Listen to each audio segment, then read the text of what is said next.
Hello, and welcome to this episode of Powerful Conversations. So much has happened personally, professionally, and globally since our last episode in September of 2023 that I cannot wait to unpack with you. Even with all these changes, one thing remains the same. Powerful Conversations is a space where we can begin answering the question, given that demographers estimate that the US will become a majority minority country in 22 years, what will the seat of power look like in the future? I want to thank the Mendoza College of Business, the Alumni Association's Think Indy, the Office of the Provost, the Office of Institutional Transformation, the Notre Dame Initiative on Race and Resilience, ND Research, and the Black Alumni of Notre Dame for sponsoring our time together. So, what does 18 months of planning and 20 years of research, dreaming, and prayer look like? Welcome to Powerful Conversations.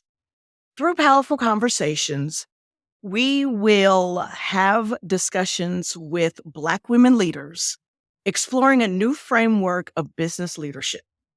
I could think of no better person to continue this series with than Dr. Keona Lewis, who serves as Assistant Provost for Academic Diversity and Inclusion here at the University of Notre Dame, while also concurrently holding an appointment as Assistant Professor of the Practice in Notre Dame's Institute for Social Concern. As Assistant Provost, Keona oversees the vision, strategy, and community building programs for academic diversity and inclusion. She also helps ensure that the academic core is an environment where faculty and staff feel a strong sense of belonging and respect, and where differences are celebrated, partnering closely with the Vice President and Associate Provost of Faculty Affairs. Welcome, Keona. Thank you for having me. It's so good to restart our conversations with you. I don't know about you, but it's been one of three things have happened. I know personally and professionally, so it's good to just level set and start the conversations again. So thanks for taking the time. To kick us off, what would you say have been your biggest bright spots or moments of joy in the last 18 months? I think for me, the biggest bright spot has been the relationships that I've been able to build or continue to build, I will say. Before I started, when my new position was announced, I received so many messages via email and LinkedIn of people welcoming me to Notre Dame, which felt right and felt really good. So being able to continue to nurture many of those relationships has been a bright spot. Moving from Atlanta to South Bend, it's a bit of a culture shock. Just a tiny little bit. The weather is so much better in South Bend. It's so predictable. Not even close. So that has really, I think, affirmed the decision to come here and really has made this excellent. So I'm sure with all of those joys, you're holding a few things in tension that have been, shall we say, disorienting, that may have knocked you for a loop. What is grounding you in this season? To be honest, my faith has grounded me in this season. The scripture says now faith is, right, the substance of things hoped for, the evidence of things not seen. There are so many things not seen right now, but just having that belief that somehow it's all going to work out for our good. It's not going to just work out, but it's going to work out for our good. And then putting the work in, because faith without works is dead, right? So putting in the work, putting in the action, because I really do believe that we will come out of this season better than we went in. Absolutely. I love that approach. It's very similar to what I've been doing lately, which is a lot of focus on scripture and other things that are grounding me. I've shared recently with someone, whether it's reading the Psalms or theologian Howard Thurman, listening to Marvin Gaye, or listening to Kendrick Lamar. that has really centered me to remind me that there's nothing new under the sun. We've been here before. So to just level set and learn from those who've gone before us to figure out, how do we make this work? How do we make it make sense? So 100%. love that. Yeah. Awesome. What experiences would you say have anchored your leadership? What was your earliest experience in leadership? And who were your examples of Black female leaders in your life growing up and in your early days of your career? Okay, so those are a lot of questions. Feel free to interject a reminder in Like, case I go off the rails a bit. I can honestly say that I've always marched to the beat of my very own drum. And love so when that. thinking about women or mentors, I have to start with my mother, who, even though I know it got on her nerves, like she never tried to put me in a box. And I think because of that, I've had a lot of to figure out who I am, what's important to me, what are my goals, what do I need to get out of this role in order for it to be meaningful for me. She's the first one who allowed me to be. And even though she talked trash, 'cause you know how our mothers can be, she talks trash, but she Mhm. made it happen, even in the midst of like me having to hear her complain about it. So I really am appreciative to her for that. There also have been community members who poured into me and to little brown girls like me. I remember in high school being nominated for a Who's Who, but it was in a nationally syndicated newspaper. And it was because the editor of that newspaper was an African American woman. And she sought out an opportunity to recognize the hard work that we were doing and to highlight our value. I've had other mentors throughout my Ph.D. I've had mentors from all walks of life, and I don't want to not value or not speak to or recognize those mentors who weren't women, who also taught me discipline. I think that's the beauty of connecting with many people, because they each have something different to pour into you. And it's those little snippets that you get from each of them that help shape you into who you are as a human, as a woman, as a leader. The last question, remind me. I think you actually covered them all. What was your earliest experience with leadership? So, what was the first time that little Keona stepped out and led something? Okay, this is going to be a funny story. This is a world exclusive. So when I was in high school, I went to a performing arts high school, and I was a thespian. I was a very serious actor, right? So I went to audition for an African ballet. Our instructor, he writes these words on the board and he sings it, and he says, "Now sing." And we're all lined up in a row. Like, this is the audition. And he says, "Sing." And so we're all like looking at each other. And I remember thinking, why not? So I stepped forward, I sang, and I ended up with every solo. I don't think I had one speaking line. I ended up singing for the whole show. Like, wait, no, I'm a serious actor here. What are you doing? You're not using my talent. But just by stepping up and saying, you know what? First of all, I believed I could do it. But secondly, like, I'm not going to not shine because others are afraid to. And I think that kind of intrinsic sense of self propelled me to being the lead singer for the whole show. That for you. How did that experience influence your professional journey? Or did it have an influence? It had a very heavy influence. It was an African ballet. It was about the Soweto riots or uprisings. And I began to understand that people were really treated differently because of the color of their skin, for no other reason. And it was like weird. Like, I did not understand how so much value could be placed on something is so random. And so that experience of really understanding the consequences of apartheid, like the realities of people who were alive in my lifetime, definitely impacted my desire to know more about the social construction of race and why and how it's been used in our society's kind of development over time. So connected to that, how have you been able to incorporate your cultural identity into your work and foster an environment for all cultural identities to thrive? So I think so. I'll be honest. When I was thinking about the questions, This was the question that gave me the longest pause, because I've explained a little bit that I always march to my own beat. And I haven't always had the opportunity to identify with the majority of the stories we hear about what it means to be an African American or to be an African American woman. It's always been a challenge because my father was a jazz musician and music teacher, and my mother was like a radio disc jockey, right? No, there are no two other parents on the planet who can pour into another kid like me. I can't assume that everyone has the same perspective or experience that I've had. In fact, it's highly unlikely. And so that question really made me think about cultural identity. And I know that there are definitely things that we all share in common just by nature of the color of our skin. There are experiences that we can most definitely identify with.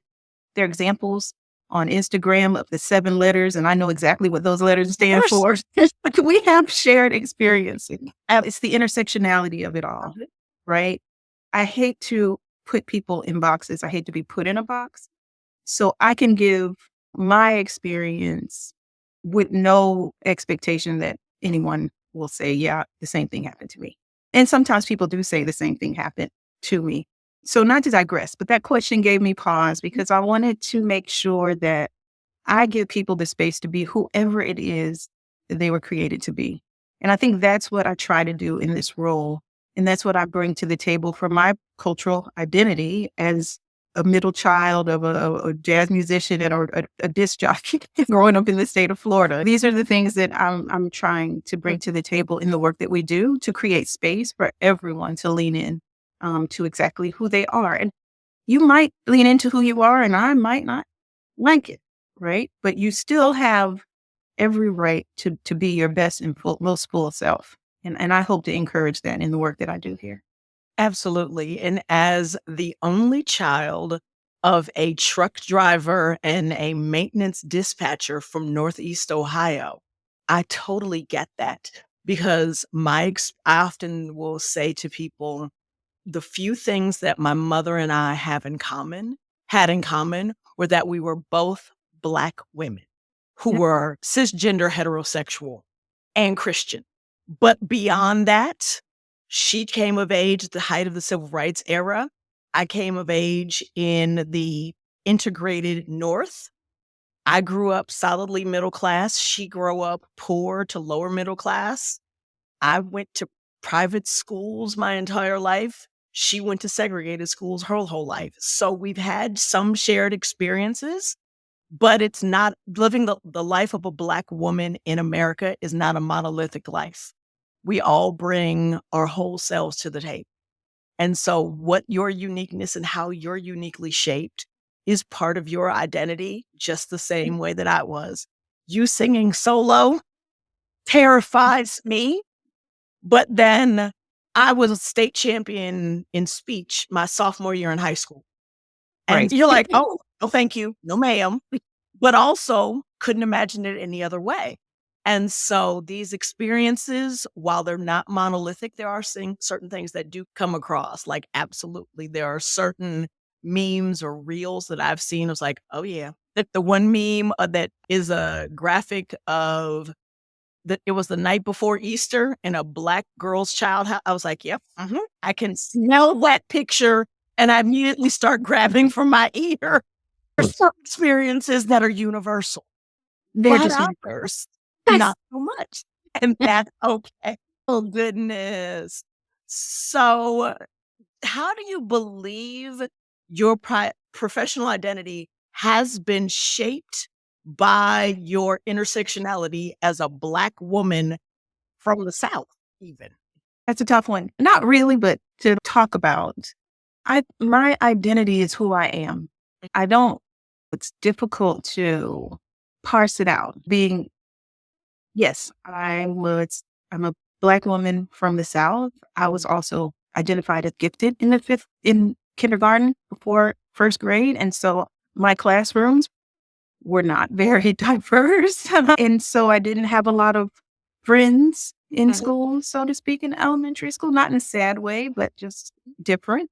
And that, again, that belief in everyone's ability to be able to lean into who they are, I feel like that's my foundation to everything. I've never been a box checker.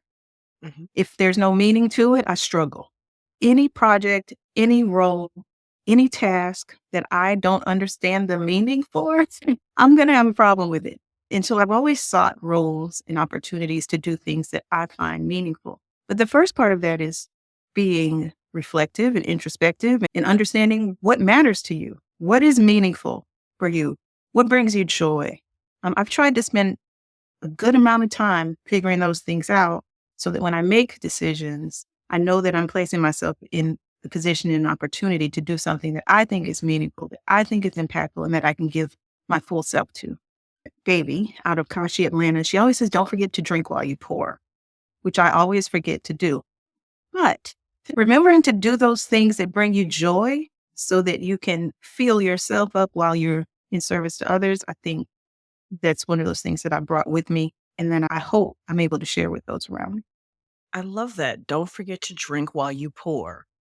I always tell my students, I always ask my students, what's the last thing the flight attendants say to you before we take off? Put your own mask on first before you Mhm. go to assist others. And too often, Black women in leadership, we are really good at pouring and putting on everyone else's mask, and we're dehydrated and gasping Mhm. for air. And Yes. it shows up in big ways, in small ways, and in every way in between. Yeah. So what advice would you give to your younger self as you were beginning your academic journey? I wish I had spent more time enjoying the journey. I I had this goal, and that goal was like this thing that I just had to get to. And I didn't get to really fully enjoy the journey in the way that I wish I had. Mm. I knew that prior to going back to school, I was teaching sixth grade, and I felt, God again, bless you. I felt like I wasn't being impactful because there were all of these big systemic issues that were standing in the way between these students reaching their full potential. And what I thought was my little contribution, it just felt like it wasn't enough. And so I decided to go back to school with the goal of this will put me in the position to have an even greater impact. One of the things I learned is that my contribution was huge. When I run into former students, don't ask me how old they are now. When I run Don't pull into up that thread. Don't do the math. Don't ask no, those follow-up no, questions. No, I'm being really absolutely not. general about the dates and the times. Mhm. When I run into them, I realize that I really did have an impact on them, and I didn't even get an opportunity to appreciate it at the time. And I would say I did the same thing throughout my Ph.D. program. About midway through, after I finished coursework, I was getting ready to start my dissertation, and I just realized that I did not have any clue why I was there. Mhm. Like, what cost is too much for this degree? And so I took a semester off to really answer that question for myself. Why am I here? What is the value for me out of this? And how is this meaningful? And I went back and finished. So I found the answers.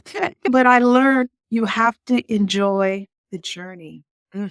It's a part of the blessing in your path is the journey, the ups and the downs, the things that we learn, the things that we're able to impart and share with others. That's the meat of the journey, not the goal at the end.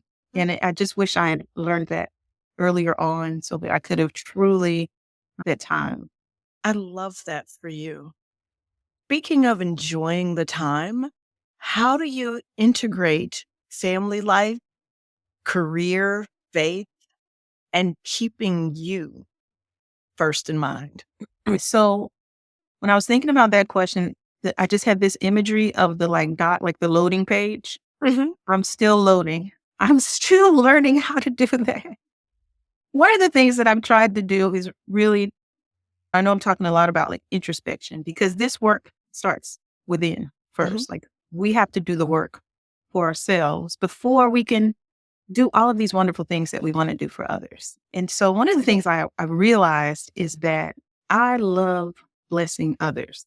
And it doesn't mean I have to give you money, like anything. Anytime someone's, oh, thank you, I am full. The issue is if you're pouring, eventually I'm exhausted, I'm fatigued, I'm not sleeping well. And it's because I'm on E. I've run out of gas. And so one of the things I try to do now is take the time for the things that feed me, that fuel me, that nourish me. And that doesn't mean taking all the time. But if I wake up in the morning and I'm not feeling it, my body needs more time and I got to give it more time. If someone asks me if I want to do something and I know I really don't, I don't want to be around people right now. It's Friday. I've been around people all week. I need a break. Then I say no. Sometimes my husband will say, "What are you doing?" I'm like, absolutely nothing. It's Saturday morning and I'm going to recharge. And so that's one of the things that I've taken more seriously in my older age. As we become more seasoned in life, Yes. we keep the main saying, Yes. and no is a complete sentence that requires no further explanation or clarification. Mm-hmm. And I like to call those days a mental health holiday. Personally, I'm sick of working. You can call it what you want. I'm not going anywhere. I'm having a good introverted. I feel a cup of coffee in front of my fireplace Sounds with amazing. smooth jazz and a candle. I'm good. Do I have to people again today? No, thank you. I don't like that. I don't. No. So Yeah. what surprised you on your leadership journey? Honestly, the leadership part of the leadership. Like I said, I've never set out to be this leader of men. I've always wanted to just be as true as I could to my heart, to my conscience, to what I needed to feel like I'm being a blessing to others. And I think, which we all know, like true leaders are servants first. And I think I had not connected those dots. I'm just like a worker bee. I'm like, let's do this. This is going to matter. Let's do something good. And then you look around and you realize, okay, people are following you and they're listening to you and they're asking you for your thoughts and your feedback and your advice. Maybe there's something to this. Maybe people want to hear what I have to say. When I switched it to this state of being where in doing the work that I'm most passionate about, people saw value in it and then they saw value in me. And that's been the blessing of it all. So if you'd ask me what surprised me most, it's that the fact that it's even a thing. I love that. You just look around. Oh, I don't know about you, but some days I'm like, oh no. Oh, I'm looking for an adultier adult. Oh, you want me? Isn't there somebody else? No, it's you. You sure there's not somebody a little more Yeah. responsible? I'm having popcorn. I'm probably gonna have popcorn for dinner tonight.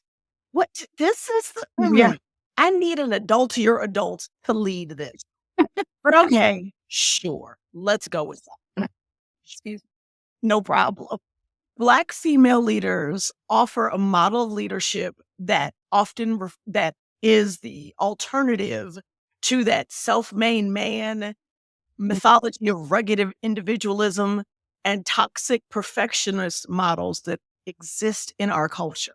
How do you think self-compassionate awareness, community building, and strength through vulnerability show up on the path to leadership? And is it any way related to relationships and collaborations? Yes, it is. I think that community, the ways in which we're all connected to each other, that is the real world. The place, the world where I pulled myself up by my bootstrap with no help. Like I've never heard one of those stories where if you dig a little deeper, that no, you did have a little bit of help, which is fine because we all need help. And this idea that if you get help, then you are lesser accomplished is a fallacy. It's not real. And to have women in a position to express and to model and to show that it's okay if we lift each other up.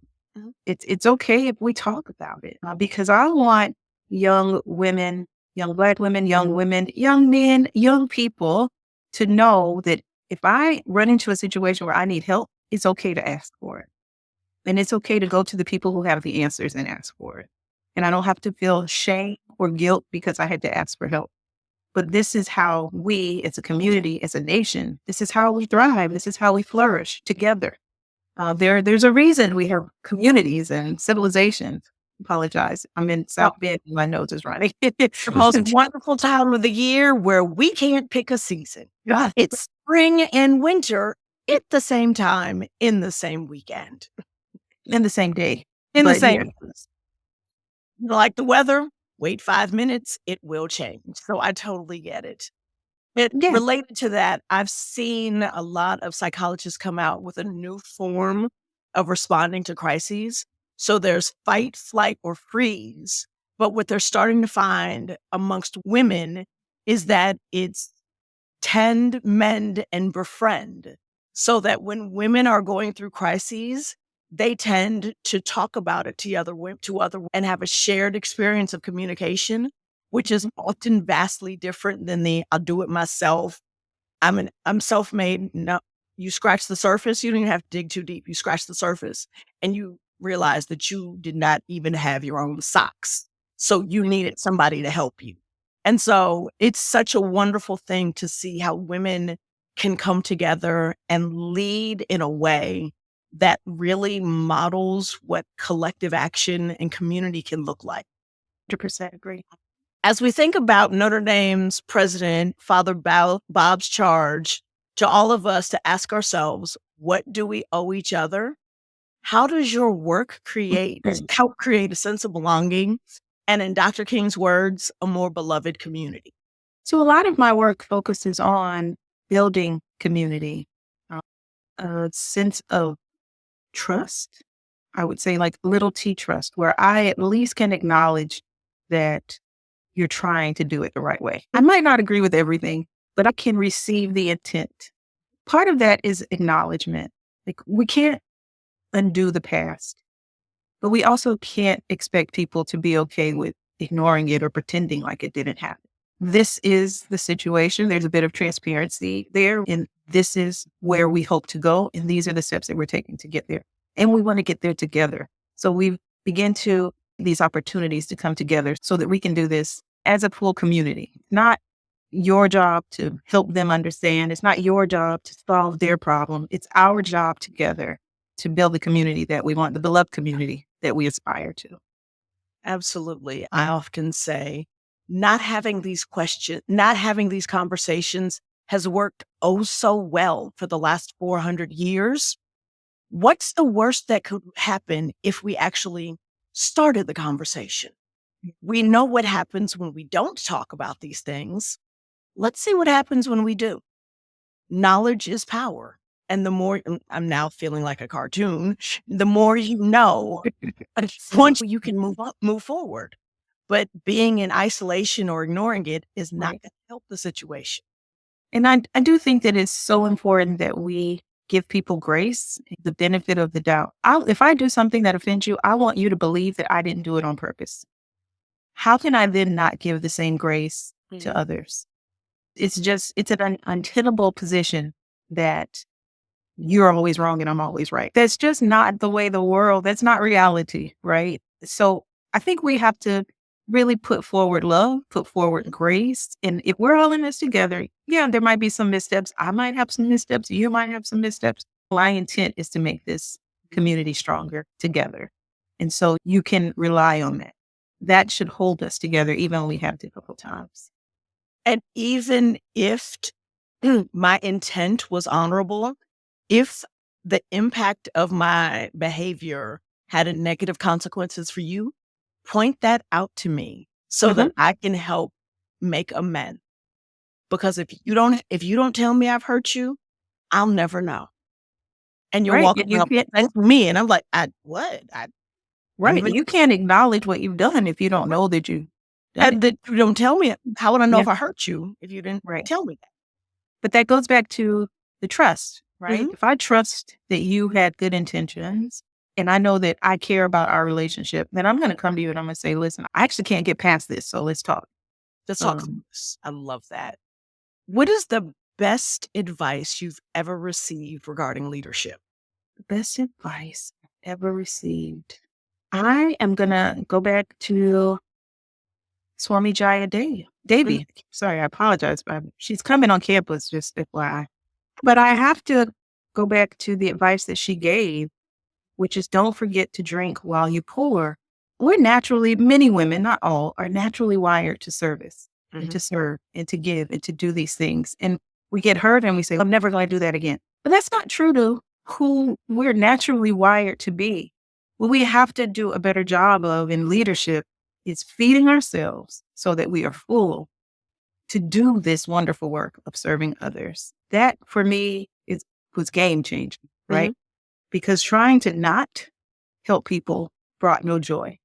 Trying to help people brought joy, but exhaustion in equal measure. So finding that balance was very key for me. And that's just one example. I have had many mentors who've shared great advice, but for sustaining this type of work, I think it's in the top 3.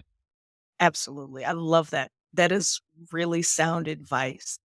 Last question. So we chose Sankofa as the symbol for our series, which is a bird at the center of the graphic we use in the series.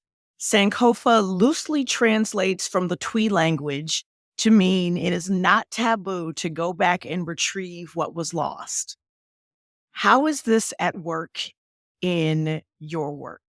This is the foundation of my work. I talked about the Soweto uprisings. My grandfather, we ended up in Florida because my grandfather had to flee Alabama. There is no me without me understanding where I've come from and what tool, but for them, I wouldn't be here, what that means to this work and to my commitment to it. So without a doubt, my great grandmother was 102 when she passed, and I was an adult, and she had over 140 descendants. I am so connected to everything about the history, not just of my family, but of African Americans and Black people in this country. And I don't think we could do any of this work. The love that those wonderful civil rights activists had in their heart for people they hadn't even met yet. That to me transcends all of the work that we're talking about with beloved community. And I'd like that. If I could just have a pinch of their love for us, wow, I'd rather be doing some things. So yes, that to me, that is foundational to everything that I try to do. I love that. And that is the perfect way to wrap up our conversation. Before Dr. Lewis and I conclude, thanks again for joining us. Keona, it has been an absolute pleasure and a delight. Thanks to all of you for listening in, and we hope you've enjoyed the conversation as much as we've had having it. Please visit think.nd.edu to learn more about Powerful Conversations and other series that might interest you. Until next time, inspire your mind and spark conversations. Go Irish.